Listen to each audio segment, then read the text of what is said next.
Hello, guys. Dr. Charlie Ware here, along with Dr. Caroline Ware, and we're discussing generational health. Guys, thank you so much for joining us on this podcast. We are so privileged and so pleased to be able to bring you some great information that we know will be helping you and also your family and your future generations as well. The way we were able to do this, guys, is by donating and being able to be a part of this platform to WYTV7 is such a phenomenal platform that we're so privileged to be a part of. So guys, please drop a donation when you get a chance. Check the website out as well, and make sure you join up, show up for other podcasts as well. So much great information on here I can't even explain. So today, guys, we're going to get into our generational health continuing series, and we're going to discuss stress today. And stress is one of the most idiopathic things out there, as we say in the medical field. Idiopathic basically means that we don't know how it's going to affect the body, the mind, and things like that. So we don't know what other diseases will arise with stress. And stress is listed as a diagnostic code, so it is considered a disease as well. But stress is something that affects everyone. And stress is not always bad. So let me introduce my co-host, my beautiful wife, Dr. Caroline. So Dr. Caroline, what do you think about stress, and how do you see it usually in your patients? Oh gosh, stress. It comes in so many different ways, right? It can be emotional stress. It can be physical stress. This one was an aha moment for me. It was, all of these toxins, environmental toxins that we have, can be physical stress. If you think of the definition of stress, which I'm sure you know, and I just can't think of it, but if you think of the definition of stress, you're putting stress on your body with those physical stressors. So that was a big thing. What else do I see with my patients? I think, like I said last time, I think a lot of people can be in denial about stress. It could be good stress, right? Getting married is a great stress. But it is a stress, it's a change. So yeah, I think that's kind of what I see with the patients that I see, right? Yeah.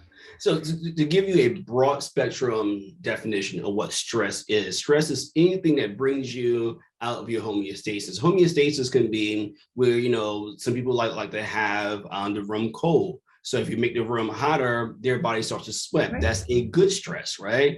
So homeostasis, it varies in different people, and it varies in different parts of the body as well. So anything that basically brings you out of homeostasis is what we consider stress.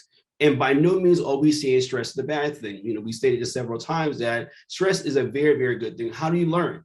You learn by stressing yourself out to put more information in, to keep packing more information in. Right now, even though you don't feel stressed while you listen to this podcast or also looking at this podcast, your body is actually going under bits of stress in order for you to remember this information, or for you to remember something that you were stressed about and make you have a connection with this as well. So your body's being stressed out in order to grow you as well. So what happens is the body, regulates stress in different ways.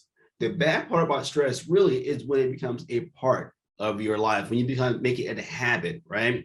So another part of stress is you can someone use a hammer all day long. After a little period of time, you're gonna have sore hands. But then maybe a month from now, you have calluses in your hand because your body is now protecting you. So that stress you put your body under is now building it up. Working out, you stress your body out so you can actually have physique and things of that sort. Yes. But see, with the hammer thing, like you were saying, and same with the exercise, right? It's stressing you out. You're starting to get the calluses or the muscle memory or creating muscles. Yeah. But when you're still doing, what happens over the years of using the same hammer, you're going to get the arthritis, and it's over. Exactly. So the same thing mentally, right?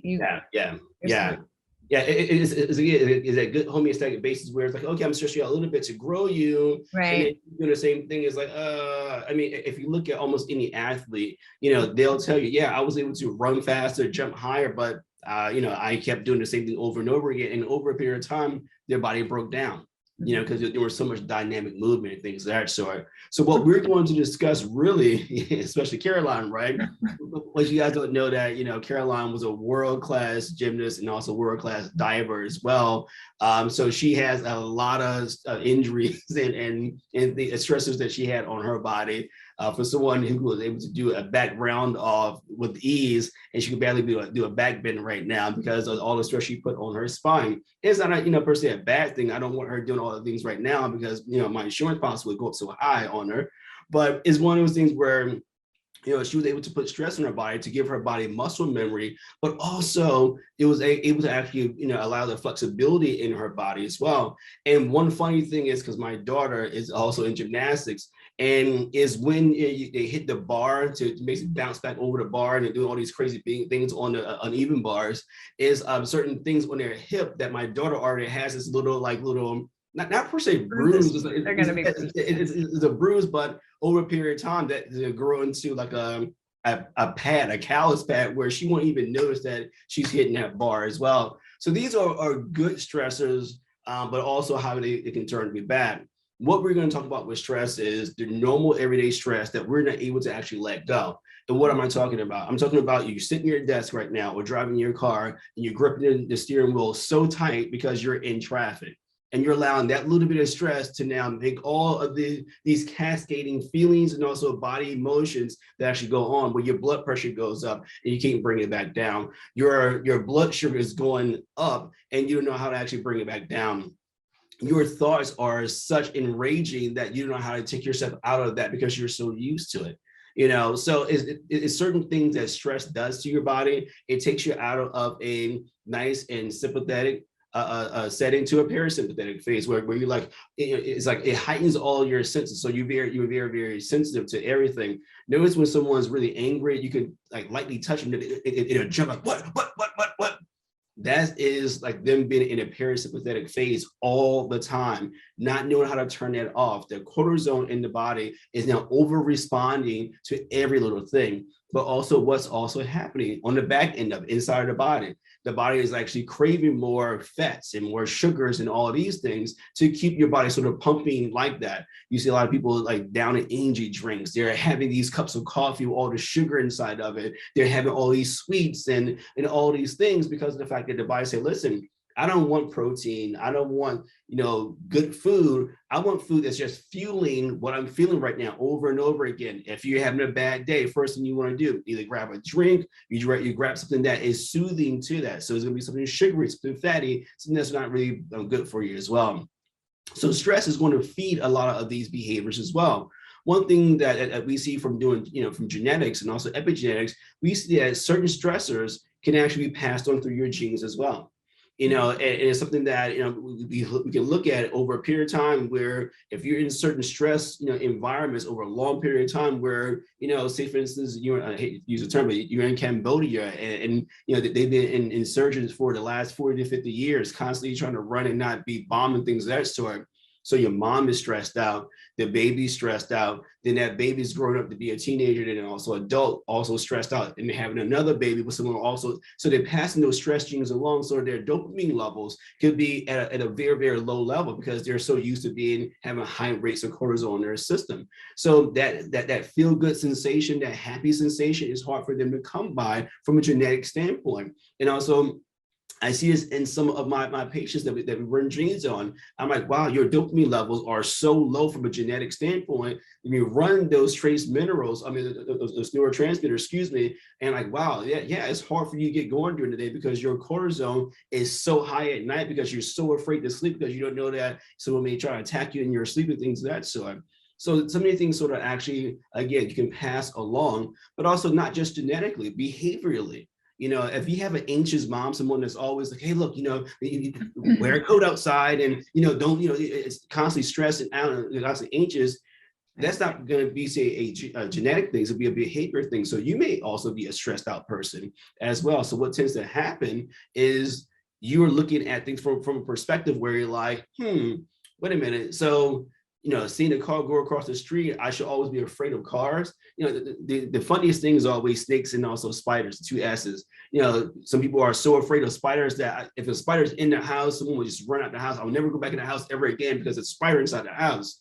That's a conditioning thing you can pass on to your kids. My mom almost did that with me with snakes.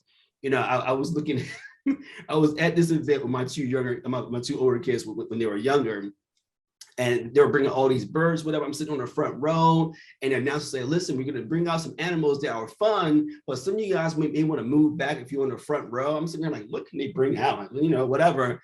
And it was snakes. Oh my gosh. And I'm not so definitely afraid, but if, you know, I don't want one within 10 feet of me, right?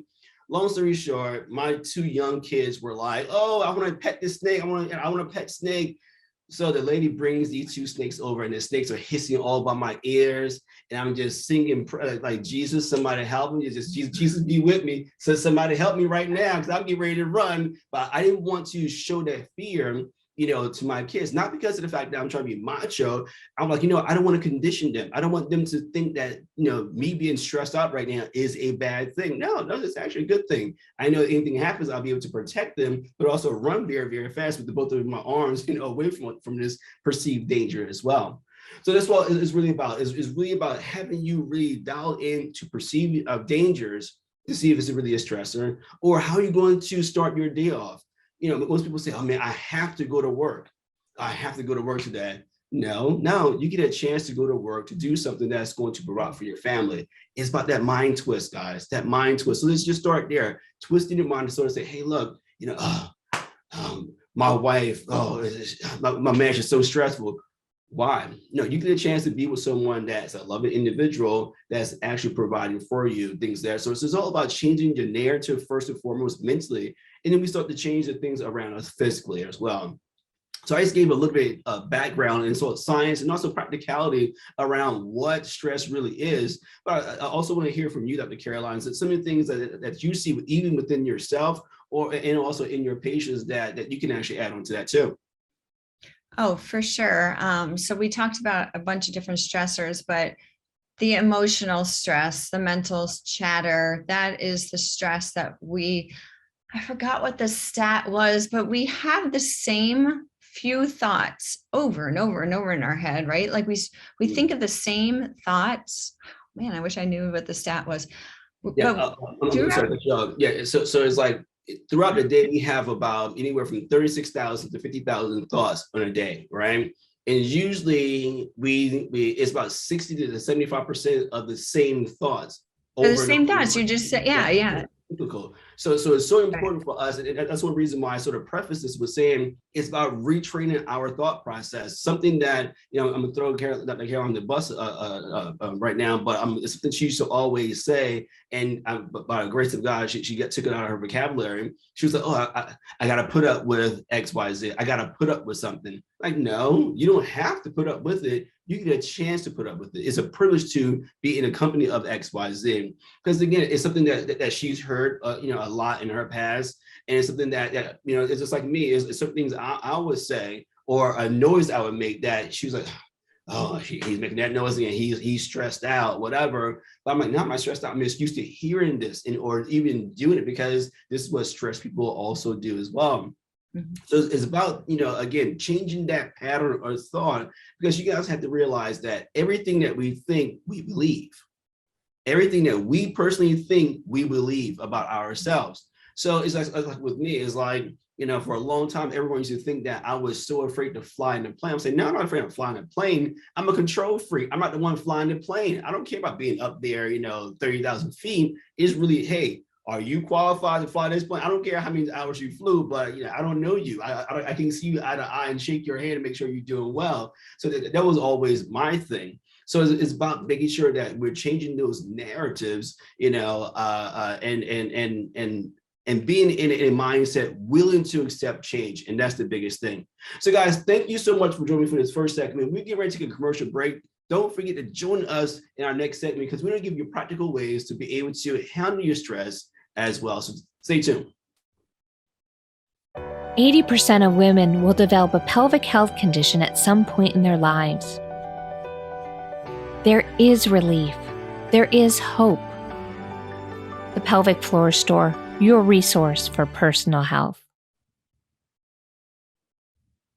Hey guys, it's Charlie Ware here with Generational Health, along with Dr. Charlie Ware, talking to you today about stress. And in our first segment, we basically just defined what stress was and how stress can look in your body. So now we want to give you some practical ways, you know, and how we're going to help you deal with the stress and some things you can actually look out for, and some practical steps on to take to redefine it for yourself and also your future generations. So Dr. Caroline, I'm gonna have you start this segment off because of the fact that you've been in this space with stress and anxiety with patients for years, and I know you have these beautiful steps and these different processes you've taken with some of your patients and have gotten phenomenal results. So can you start us off, please?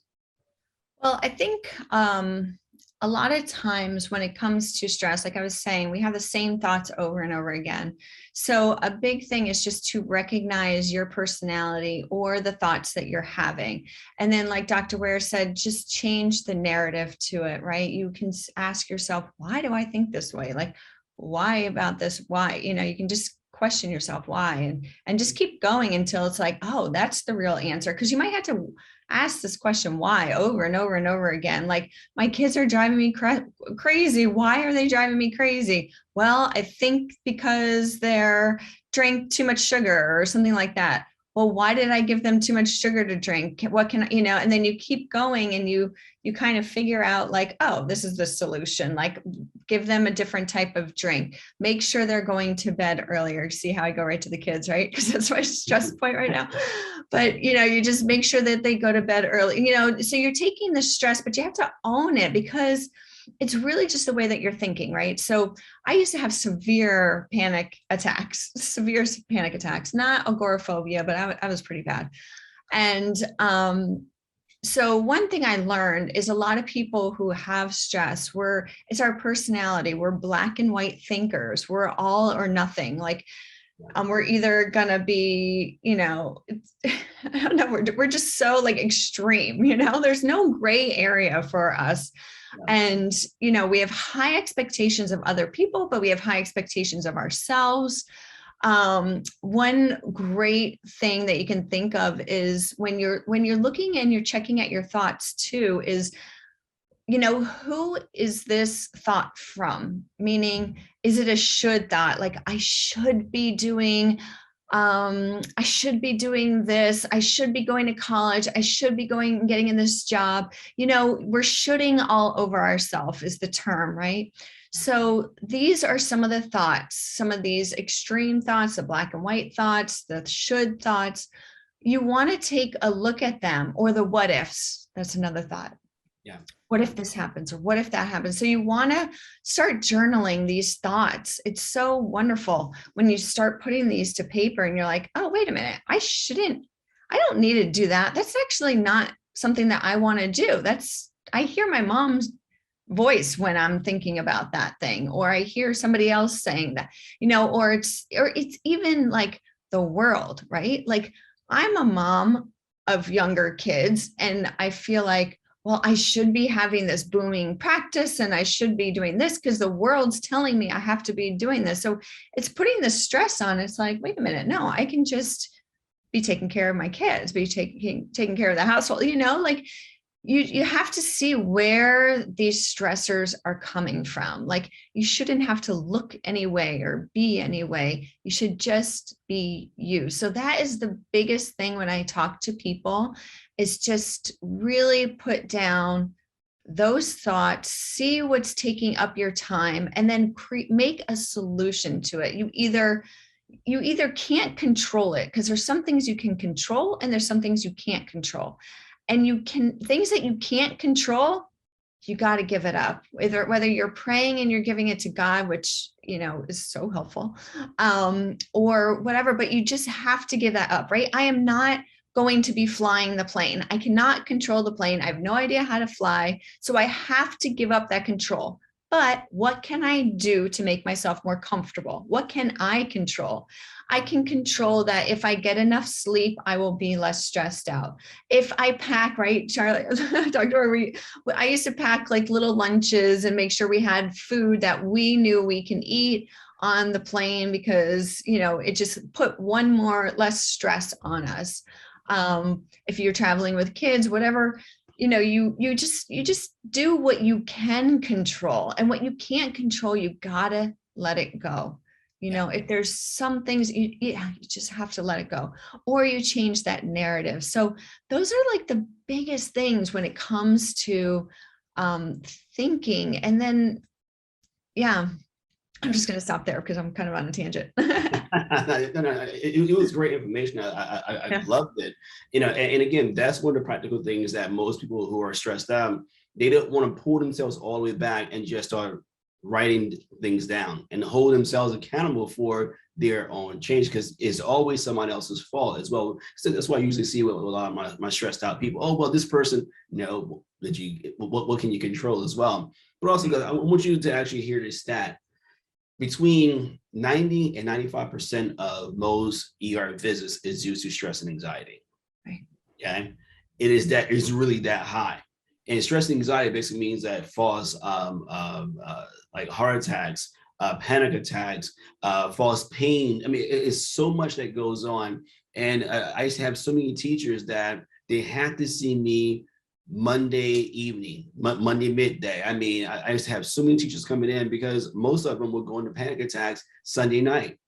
And the reason why, oh my gosh, school starts, or I mean, I even teachers, as people in general, Sunday, Saturday, Saturday was always part of this, but Sunday, ER visits are always on the highest because of the fact that people get stressed out and panic about what is going to happen on Monday.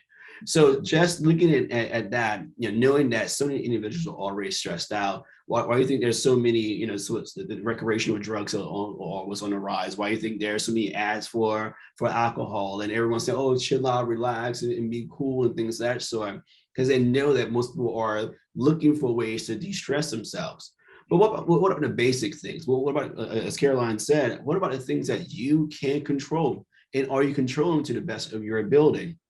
People always want me to say, hey, look, and yes, I do have herbs. I have, a product called Peaceful Calm and Less Stress, and they work beautifully. And I'll tell you about those. But the first thing I want you to do is you have to go back to what we discussed last time in our other segment, sleep well, because it shows that most individuals who are stressed out, they're sleeping 4 to 5 hours a night.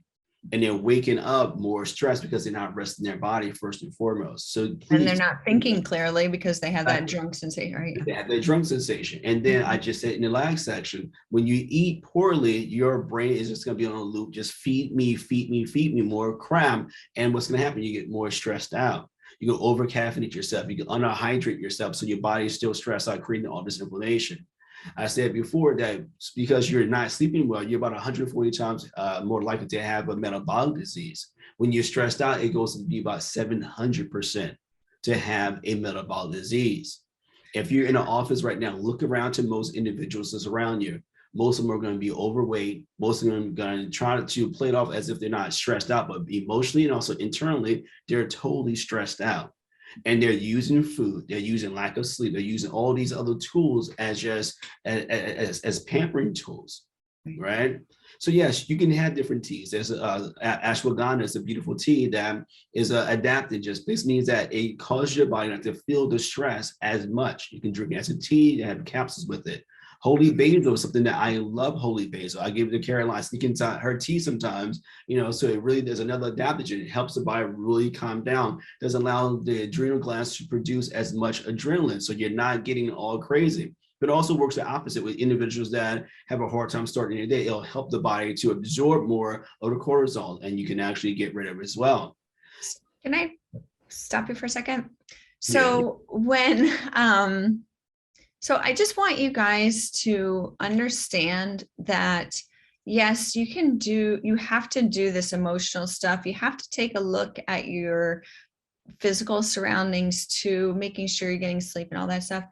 But there are some, I don't want to stress you out by making you feel bad about yourself at all either, because sometimes we do need, again, I'm not the biggest fan of medications, but sometimes you need a medication or an herbal formula or something. Sometimes your hormones are off, okay? Sometimes remember that cortisol levels that we talked about last time, right? That little slope, sometimes are going the opposite direction. So you may need professional help too, right?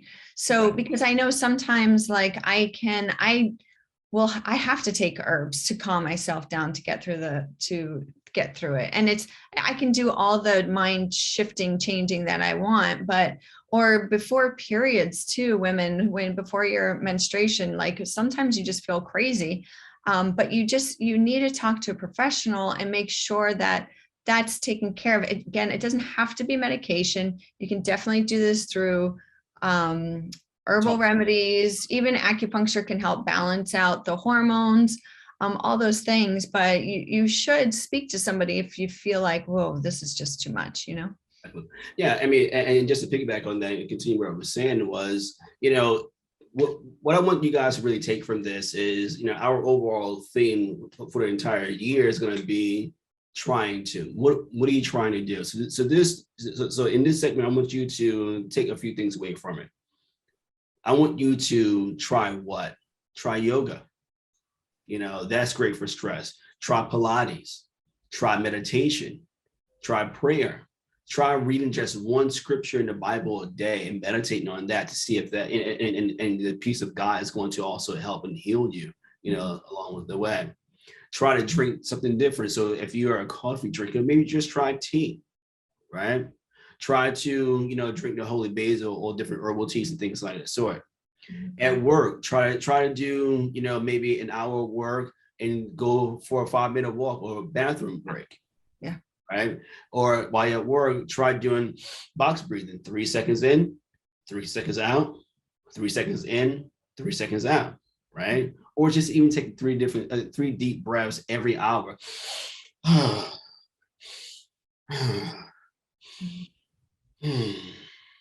Right? By doing that, research shows that it calms and puts you back into a sympathetic body as well. So it calms your nerves down. Try to listen to things that are relaxing music, flutes, pianos, things that just really relax you. Try a different hobby this year. Hobbies are shown to actually really relax and give you a sense of purpose. So it's giving you a sense of something to do as well. Try to figure out your purpose as well. That is another thing that a lot of stressed out people really do. They forget the first thing is the purpose that you're here as well. Mm-hmm. So it's those simple things right there that if we continue to just focus on those things that we should try to just be a more optimal you is what we're doing. Yes, as I said before, we do have, a herbal company. If you go to healingblends.com, you'll see, our Peaceful Calm and Less Stress. Peaceful Calm is phenomenal for helping you just get into a deeper sleep and also helping you with anxiety, the feeling of anxiety.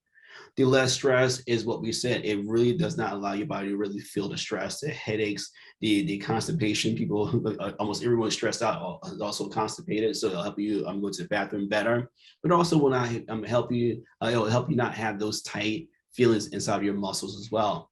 So those are the two that we actually get. But again, there's ashwagandha, there's holy basil, there are plenty of things you can do.